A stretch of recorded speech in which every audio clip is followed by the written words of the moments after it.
రాత్రి ఊరంతా తిరిగి దేవుని స్తోత్రం కలుగుగాక. హల్లెలూయా. మన సహోదరి సహోదరులు ఎక్కడ ఉండాలి? నీ సమస్య వచ్చినప్పుడు, శోధన వచ్చినప్పుడు ఎక్కడ ఉండాలంట?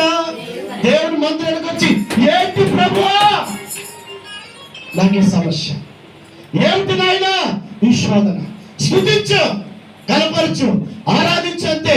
ఆరాధిస్తుండగా ఏం జరిగిందో తెలుసండి? శరసాలలో భూకంపం జరిగింది. శరసాల సంఖ్యలు తెగిపోయాయి, బండలు ఊడిపోయాయి, వారికి ఉన్న కష్టాలన్నీ తెగిపోతే ఎవరు మారిపోతేసండి? అక్కడ సరసాలో ఉన్న ఖైదీలు మారిపోయారు. దేవుని స్తోత్రం. ఏమండి? పత్తిపోటు దొంగలు మారిపోయారు.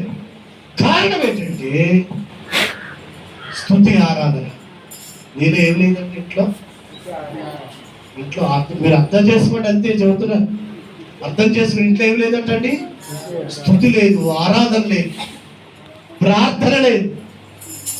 మీరు ప్రార్థించాలి, స్తుతించాలి, ఆరాధించాలి. కష్టమైన సరే ఆరాధించు. కష్టములో నష్టములో నా తోడు ఉన్నావు,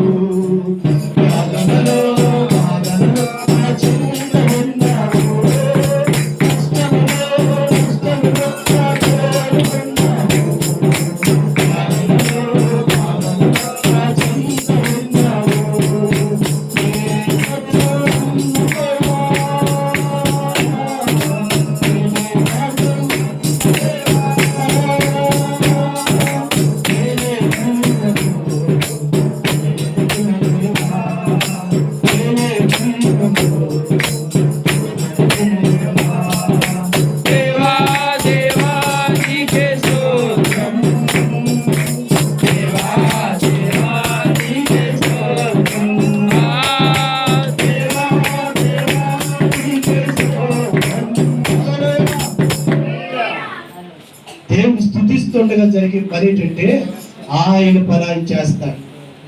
కంటే కనబడి చెవి వినబడదు.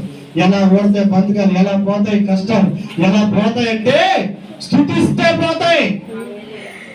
హల్లెలూయా, హల్లెలూయా.